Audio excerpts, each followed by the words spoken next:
Hello, welcome back. I'm going to show you very quickly how to do what's called a loop stitch. It's very simple. I'm starting at the beginning of my row here.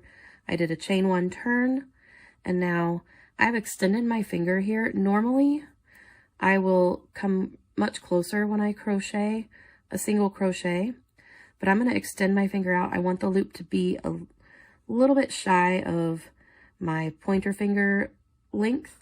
So I'm going to make it a little bit longer here because it's going to shrink up.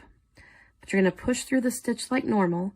Instead of yarning over, you're going to yarn under, turn your hook, push it through between your fingers to grab the yarn behind your finger, pull it over on top of the loop over your finger, pull it through the stitch. And now I have two loops on my hook. I'm going to come back to the front of the loop, grab my working yarn in front here, and pull it through both stitches. Drop my loop. Next stitch, I'm going to extend my finger out to make the yarn longer. I'm going to push through the stitch.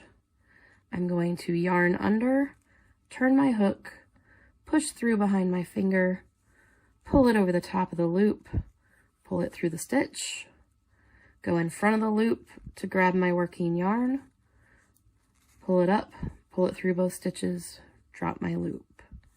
Let's do one more.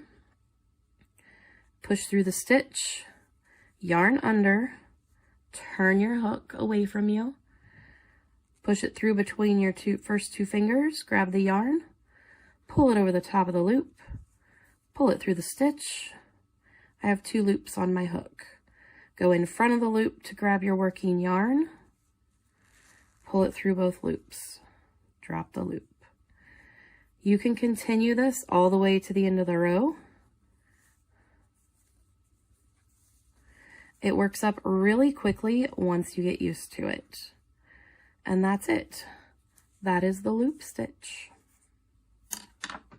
One note about the loop stitch, if you want all of the loops to be on the same side of the fabric, you need to do the loops one direction and then single crochet back the other way, and then start the loops again back the original direction.